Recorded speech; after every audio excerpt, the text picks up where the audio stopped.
모바일 주민등록증, 편리함보다 먼저 확인해야 할 7가지에 대해 많은 사람이 궁금해하지만 제대로 설명된 적이 없습니다.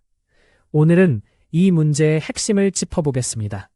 실제 생활 장면을 기준으로 왜 이런 일이 반복되는지 차근차근 살펴보겠습니다.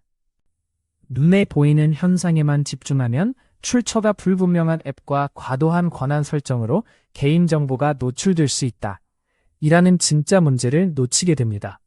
겉으로는 작은 불편처럼 보이지만 같은 상황이 반복되면 비용과 스트레스가 커집니다. 반복되는 패턴에는 반드시 이유가 있습니다.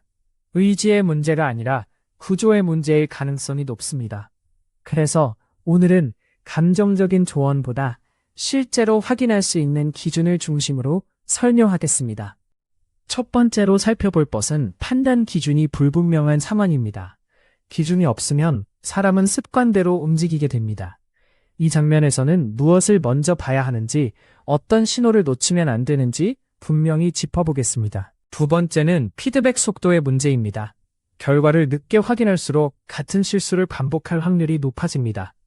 비슷해 보이는 선택지도 기준이 다르면 전혀 다른 결과를 만들 수 있습니다. 세 번째는 기록의 부재입니다. 기록하지 않으면 무엇이 달라졌는지 알 수 없고 개선도 어렵습니다. 생활 속에서 자주 마주치는 사례를 떠올리면 이 차이가 훨씬 쉽게 이해됩니다. 작은 것을 무시하는 습관이 쌓이면 나중에 큰 문제로 돌아옵니다. 이 지점을 많은 사람이 그냥 지나칩니다.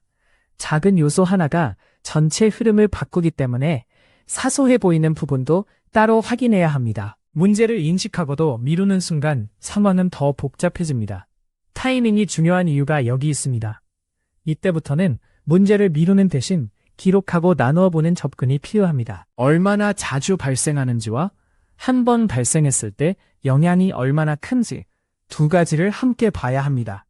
판단이 어려운 순간에는 빈도, 영향, 되돌릴 수 있는지를 함께 보면 됩니다. 공식 앱만 설치하고 화면 잠금과 생체 인증을 설정한 뒤 권한을 정기적으로 점검한다. 이 핵심입니다. 문제를 잘게 나누고 원인을 확인하고 작은 것부터 실행하세요. 순서를 정하면 복잡한 문제도 오늘 할 수 있는 행동으로 바뀝니다. 실제로 효과가 있는 방식에는 공통점이 있습니다. 기록되고 비교되고 다음 행동으로 이어지는 것입니다.